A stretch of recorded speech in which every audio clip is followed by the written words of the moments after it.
5 minutes everyday English learning course lesson 23। आज का हमारा वर्ड है लीव, LEAVE, लीव। इसकी वर्ड क्लास है वर्ब।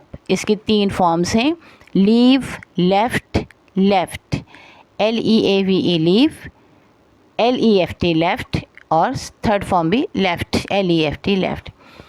मीनिंग्स इन इंग्लिश है to go away from a place, एक किसी जगह से चला जाना। To allow something to remain, किसी चीज़ को वैसा ही छोड़ देना। और उर्दू में इसके माने होंगे छोड़ना, रवाना होना।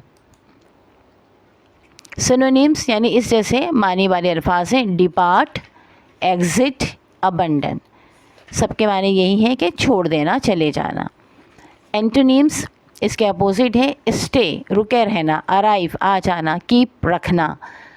सिंपल सेंटेंसेस होंगे इसके। प्रेजेंट टेंस में हम इसे कहेंगे, इस तरह इस्तेमाल करेंगे, ही लीव्स एट 8 AM, वो 8 बजे सुबह चला जाता है। पास्ट टेंस में शी लेफ्ट अर्ली यस्टरडे, वो कल जल्दी चली गई। पास्ट पार्टिसिपल है they have left the building, उन्होंने बिल्डिंग छोड़ दी है।